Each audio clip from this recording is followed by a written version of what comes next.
Unasikiliza 103.9 MUFM. The News Desk MUFM. Hizi ni habari kimukhtasari na 103.9 MUFM. Serikali imeagiza kampuni ya One Petroleum Limited kuondoa ankara zake na kusafirisha nje shehena ya petroli aina ya super iliyoingizwa nchini nje ya mfumo wa serikali kwa serikali, ikisema kuwa mzigo huo ulikuwa na hatari kwa udhabiti wa upatikanaji wa mafuta na ungeongeza kwa kiasi kikubwa bei katika vituo vya mafuta. Na kwingineko ni kwamba polisi katika kaunti ya Isiolo wamefanikiwa kurejesha silaha 4 haramu, silaha zilizopatikana kufuatia operesheni ya pamoja ya mashirika mbalimbali iliyofanyika katika maeneo ya Loangila na Ariamet ndani ya kaunti ya Isiolo.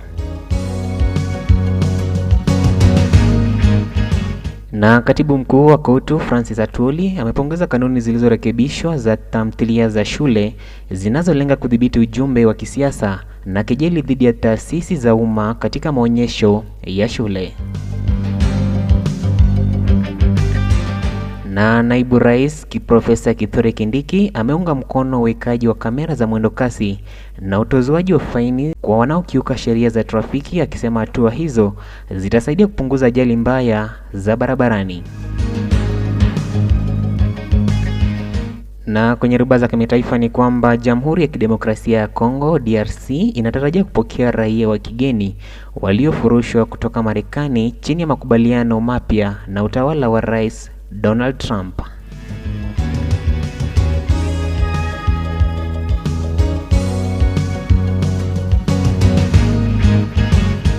Mwisho wa muktasari, tegea mida ya saa 10 kamili kwa habari zaidi. Jina langu ni John Ouma. Huo ndio muktasari wa 103.9 MUFM.